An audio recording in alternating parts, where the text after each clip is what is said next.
Picture this, a robot that doesn't just observe you as you walk, but actually catches you the moment you slip.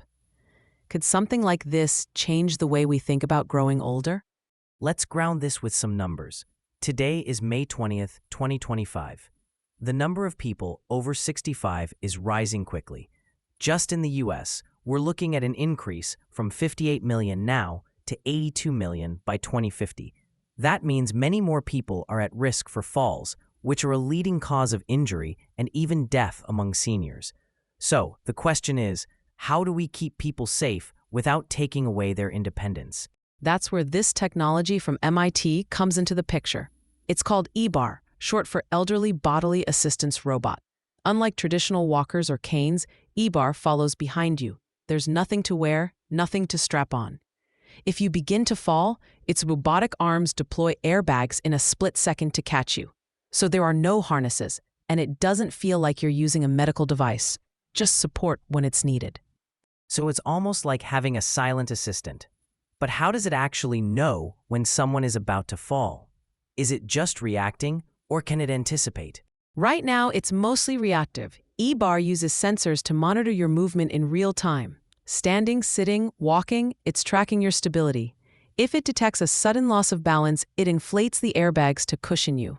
But Wait, so in the future, could it actually predict a fall before it happens? Like, notice you're off balance as you reach up for something. exactly, that's the direction they're heading.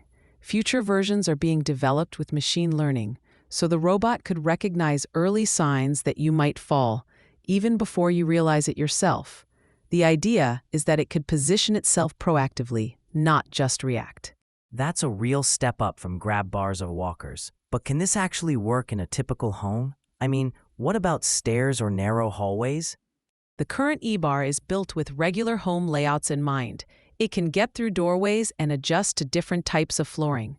But it's still in the early stages. The current model is controlled remotely by a caregiver or operator. The team is working on making it fully autonomous, so it could move with the user naturally, even in homes that aren't wide open or predictable. That makes sense. But I wonder about cultural acceptance. In some places, older adults might find robotic assistance intrusive, or families might worry about privacy, cameras, sensors, all that data. How are the researchers handling those concerns? That's a big concern for the team. Acceptance really depends on how comfortable people feel with the robot at home.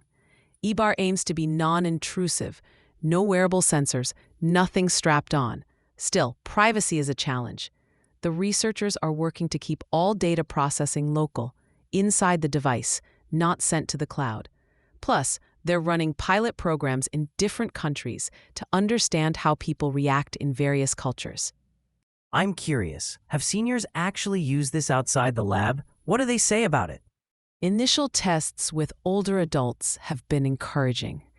People have tried EBAR while bending, reaching, stepping over things, even getting in and out of the bath. Many users who don't like traditional aids because they feel stigmatized have responded positively. The robot looks and feels more like an assistant than a medical device, which seems to help. But there must be some technical hurdles left. What are the biggest ones before we see these robots in every home? Definitely. EBAR needs better autonomous navigation, smarter fall prediction, and the ability to adapt to all sorts of living spaces.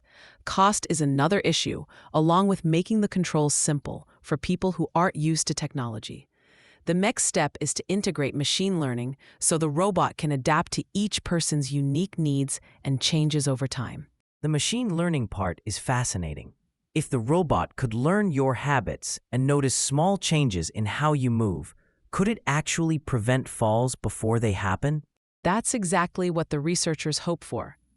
By analyzing movement patterns, the robot could spot early signs of balance issues or times when you're at higher risk. It might suggest taking a break, move closer to you, or even alert a caregiver if needed. And over time, as more data is gathered, the whole system gets smarter for everyone. So it's not just a gadget.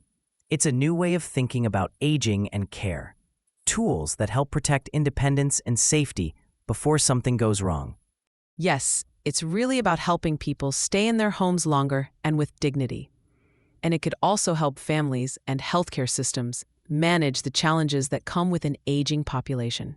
We'll keep following how e-bar and similar robots develop and whether they become as common as walkers or canes. We started out talking about a robot catching a fall and ended up looking at the future of aging. Thanks for listening. Thank you for joining us. This episode was brought to you by mynews.studio. Try it out for free.